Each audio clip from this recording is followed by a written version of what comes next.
నమస్కారం. ముందుగా సుమన్ టీవీ ప్రేక్షకులకి బతుకమ్మ పండుగ శుభాకాంక్షలు. ఈరోజు మనతో పాటు ఉన్నారు ప్రముఖ ఆధ్యాత్మికవేత్త డాక్టర్ అనంతలక్ష్మి అమ్మగారు. నమస్తే మా. నమస్తే అమ్మా, శుభం భూయాత్. మా తెలంగాణ జిల్లాలో చాలా కలర్ఫుల్గా, చాలా ఆహ్లాదకరంగా జరిగే పండుగ బతుకమ్మ పండుగ. అవునమ్మా, అందరికీ బతుకమ్మ పండుగ శుభాకాంక్షలు. అమ్మ, అసలు బతుకమ్మ పండుగ ఎందుకు చేసుకుంటాం? 9 రోజులు 9 రకాల నైవేద్యాలు కూడా పెడుతూ ఉంటాం. వాటి గురించి ఈరోజు మీ నోట తెలుసుకోవాలి. అమ్మ, బతుకమ్మ అంటే ఏమిటి? బతుకమ్మ బతుకు జీవించి అమ్మ, ఉండమ్మా. బతుకు జీవించమ్మా అని. అంతేకాదు, బతుకునే ఒక అమ్మగా భావించాం. బతుకంటే జీవించడం, ఒక ప్రాణం, ప్రాణం కలిగి ఉండడం. ప్రాణం కలిగి ఉన్నట్టు, ప్రాణం ఎక్కడుంది మనకి? చైతన్యంగా మన లో ప్రాణం ఉంది కనుక మనకి చైతన్యాన్ని ఇచ్చి మనలో ప్రాణంగా ఉండేటటువంటి ఆ జగన్మాతను ఆరాధించటమే బతుకమ్మ. బతుకు అమ్మ, జీవితం అనేటటువంటి అమ్మ. మనకి జీవితాన్ని ఇచ్చి మనం జీవించేటట్టుగా మనకు అస్తిత్వం, మన ఉనికి, ఎగ్జిస్టెన్స్ అన్నది ఏదైతే ఉందో దాన్ని మనకి ప్రసాదించి మనలో జీవితంగా ప్రాణంగా ఉన్నటువంటి అమ్మవారిని ఆరాధించేటటువంటి కాలం. ఆ సమయంలో ఆవిడకి ఒక చక్కగా బతుకమ్మగా ఆవిడ్ని మనం ఆరాధించుకుంటున్నాం. 9 రోజులు అసలు చక్కగా బతుకమ్మ పేరుస్తూ, ముఖ్యంగా అమావాస్య నుంచి స్టార్ట్ అవుతుందమ్మా. బతుకమ్మని పేరుస్తూ ఉంటే పెద్దల అమాస అంటారు కదా, ఇక్కడ పెద్దల అమాస కాస్త నాని నాని నాని పెద్దల అమాస అయిపోయింది. పెద్దల అమావాస్య, దీన్నే మహాలయ అమావాస్య అని కూడా అంటారు. అక్కడి నుంచి మొదలుకొని 9 రోజుల పాటు చేసే నైవేద్యాల గురించి మాట్లాడుకుందాం. మొదటి రోజున ఎంగిలి పూల బతుకమ్మ అంటారు. అంటే ముందు రోజే అన్నదమ్ములు ఎవరైతే ఉంటారో వాళ్ళు వెళ్ళి రకరకాల పూలు చుట్టుపక్కల ఉన్నటువంటి తోటల నుంచి, అక్కడి నుంచి, ఇక్కడి నుంచి తీసుకొచ్చి పెడతారు. అందులో గునుగు పూల లాంటివి ఎన్నాళ్ళైనా వాడిపోకుండా చక్కగా అట్లాగే ఉంటాయి. గుమ్మడి పువ్వు కానీ, మన తంగేడు పూలు కానీ ఇవి వాడిపోయే అవకాశం. గునుగు పూలు, ఎక్కువగా గునుగు పూలు వాడతారు. వస్తాయి కూడా ఈ కాలంలో, ఈ విరివిగా వస్తాయి. అవేం పెద్ద అవసరమైనవి కూడా కదా, వాటిని తీసేస్తే అయిపోతుంది. ఒక రకంగా అవి ఆ గునుగు పూలన్నీ కూడా కలుపులాగా వచ్చేస్తూ ఉంటాయి. బాగా వస్తాయి, మహా అందంగా ఉంటాయి. తెలుపు దగ్గర నుంచి ముదురు గులాబీ రంగు దాకా రంగులు ఉంటాయి. వాటికి రంగులు కూడా వేస్తారు. ఇవన్నీ సేకరించుకొచ్చి అక్క చెల్లెళ్ళకి ఇచ్చి పెట్టేస్తారు. ఎంగిలి పూల బతుకమ్మని మర్నాడు దాన్ని పెట్టుకుంటారు. ఆ ముందు రోజే తెచ్చిపెట్టినవి. ఈ ఎంగిలి పూల బతుకమ్మ మొదటి రోజు అయితే, రెండో రోజున మనకి అటుకులు బెల్లం నైవేద్యం పెడతారు. అంటే అమ్మవారిని తయారు చేసి, అమ్మవారిని ఎట్లా తయారు చేస్తారు మీ అందరికీ బాగా తెలుసు. ఎట్లా తయారు చేస్తారు? అమ్మవారిని పూలతో తయారు చేస్తారు. పూలు పేరుస్తారు. అన్నింటికన్నా పైన ఉంటుంది గుమ్మడి పువ్వు ఉంటుంది.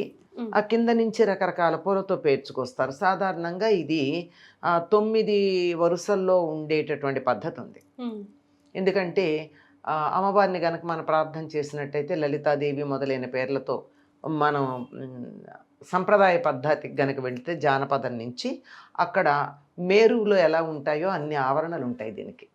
కింద విడిగా పెద్దది, అలా తక్కువగా పేర్చుకుంటూ వచ్చి 9వదైనటువంటి దాని దగ్గర చక్కగా 7 పేరుస్తారు. 7 పేర్చి 8వ దాని దగ్గర గుమ్మడి పువ్వు పెట్టి దానిలో 9వ స్థానంలో గౌరీదేవిని పెడతారు. దాన్ని గౌరమ్మ అంటారు. ఇలా అందంగా పేర్చడానికి అనేక రకాల పూలు వాడతారు. ఎన్ని రకాల పూలు దొరికితే అన్ని.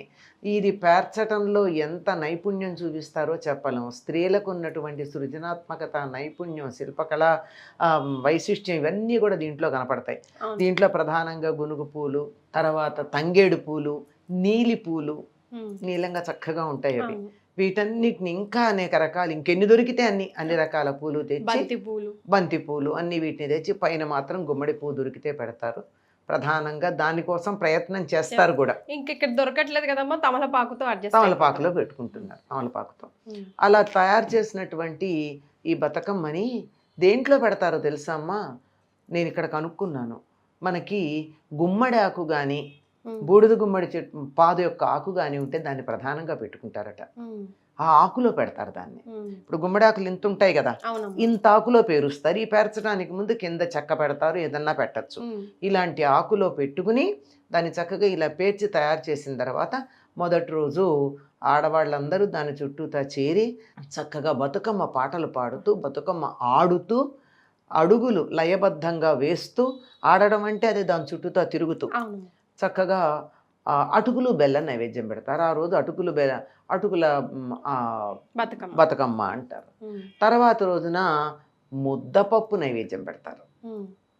మంచి పుష్టి శరీరానికి ముద్దపప్పు అంటే. శాకాహారులకి మాంసకృత్తులు లభ్యమయ్యేటటువంటిది ముద్దపప్పుతోనే. ఆ ముద్దపప్పు బతుకమ్మ అంటారు మూడో రోజు. నాలుగో రోజున నానుబ్రాలు. నానుబ్రాలు అంటే ప్రాలు అంటే బియ్యం, నాను అంటే నానబెట్టినవి. అంటే బియ్యాన్ని నానబెట్టి ఆ నానబెట్టిన బియ్యం అది రుచిగా ఉండడానికి దాంట్లోకి నంచుకునేటందుకు బెల్లం, అనుపానంగా ఉండడానికి పాలు, ఇవి కలిపి నానుబ్రాల బతుకమ్మ అంటారు. మనకి వినాయక చవితిలో కూడా ఆయనకి నైవేద్యం పెట్టే వాటిల్లో నానుబ్రాలు అనే పదం వింటాం. అంటే నానబెట్టిన బియ్యం. మామూలుగా అయితే బియ్యం అరగవు, కానీ నానబెట్టినట్టయితే అరుగుతాయి, బలంగా ఉంటాయి, చాలా బాగుంటాయి. దాన్ని వండకూడదు, వండరు, పచ్చివే. ఇప్పుడు మీరు చూడండి, దీంట్లో ముద్దపప్పు అట్లు తప్ప మిగిలినవన్నీ పచ్చివే ఉంటాయి. ఇంక నానుబ్రాలు బతుకమ్మ అవుతుంది. తర్వాత వచ్చేది అట్ల బతుకమ్మ. అంటే అట్ల బతుకమ్మ అంటే ఆ రోజున మినప్పప్పు బియ్యం కలిపి నానబోసి దాన్ని రుబ్బి దాంతో అట్లు వేసి పెడతారు. ఆ తర్వాత అట్ల బతుకమ్మ 5వ రోజు అయిపోయిన తర్వాత 6వ రోజు అమ్మగారు అలుగుతుందనమాట. అందుకని ఆ రోజున అలిగిన బతుకమ్మ ఏం తినదు. ఆవిడేం తిననప్పుడు మనం ఏం పెడతాం? అయిన తర్వాత 6వ రోజు అట్ల బతుకమ్మ అయిపోయిన తర్వాత 7వ రోజున వేపకాయల బతుకమ్మ పెడతారు. వేపకాయల బతుకమ్మ అంటే మనం వేప చెట్ల నుంచి కాయలు తెస్తామని కాదమ్మా.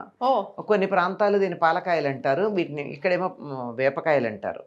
అంటే మనకి చాలా కొద్దిగా మినప్పప్పు, ఎక్కువగా బియ్యము కలిపి నానబెట్టినటువంటి దాన్ని దంచుతారు.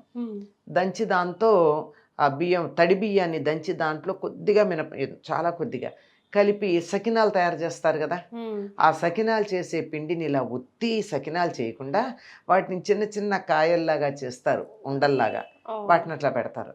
ఇంకా అందులో రుచిగా ఉండడానికి కొద్దిగా వాము కానీ జీలకర్ర కానీ కొద్దిగా ఎలాగో ఉప్పు ఎలాగో ఉంటుంది, నువ్వులు వేయరు, వాము లేక జీలకర్ర కొద్దిగా అరుగుతాయి పిల్లల కోసం, చిన్నపిల్ల కోసం కదా ఈ పండగ, బతుకమ్మ పండగ చేసేది.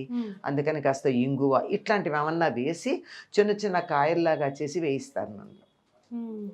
అవి వేపకాయలు అంటారు, కొన్ని చోట్ల పాలకాయలు అంటారు. ఏదైనా పిండిదే కరకరలాడుతుంటే కొంచెం గట్టిగా పళ్ళకు గట్టిగా తగులుతూ రుచిగా ఉప్పగా ఇది పెడతారు 7వ రోజు. తర్వాత రోజున వెన్నముద్దల బతుకమ్మ. వెన్నముద్ద అంటే పాలల్లోంచి పెరుగు చేసి దాంతో వచ్చేవి కాదు, నువ్వులు బెల్లం కలిసి దంచి చేసినటువంటిది. ఇది వెన్నముద్ద బతుకమ్మ. తర్వాత రోజుది సద్దుల బతుకమ్మ. సద్దెందుకు అంటే, సద్దె అంటే నిన్న వండి వాళ్ళు పెడతారని కాదు అర్థం.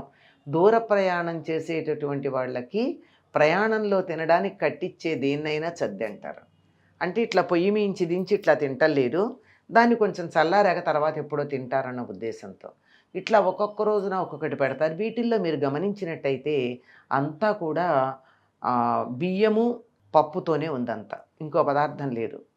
చివరి రోజున నువ్వులు ఉన్నాయి. ఇవన్నీ ఆడపిల్లలకి ఆరోగ్యానికి మంచిది. కన్నె పిల్లలకి, ఇంకా రజస్వల కాని వాళ్ళకి, రజస్వల అయిన తర్వాత కూడా ఇబ్బందులు ఏమన్నా ఉంటే ఈ ఆహారంతో ఆరోగ్యం వచ్చేస్తుంది. అట్లు కానీ, చిమ్మిలి కానీ, ముద్దపప్పు కానీ, పాలకాయలు కానీ, ఇవన్నీ కూడా ఆడపిల్లల ఆరోగ్యాన్ని బాగా కాపాడేవి. అవి పెడతారమ్మా. ఇలా పెట్టి ఈ 9 రోజులు కూడా మళ్ళీ నవమి నాటితో అయిపోతుంది. ఇది 9 రోజులు బతుకమ్మ ఆడి తర్వాత రోజున ఆఖరి రోజున బతుకమ్మని అందరూ కలిసి తీసుకెళ్ళి నీళ్ళల్లో వాలాడిస్తారు. అంతే కదా. అందరూ ఇక్కడ విశేషం ఏమిటంటే, ఎవరింట్లో వాళ్ళ బతుకమ్మ పెట్టుకున్నా చుట్టుపక్కల వాళ్ళందరూ కలిసి వచ్చి ఇందులో పాల్గొంటారు. పాల్గొని ఈ ప్రసాదాలు తీసుకుంటారు. సాధారణంగా ఇది సాయంకాలం చేస్తారు కదా బతుకమ్మ ఆడడం అనే అంటాం.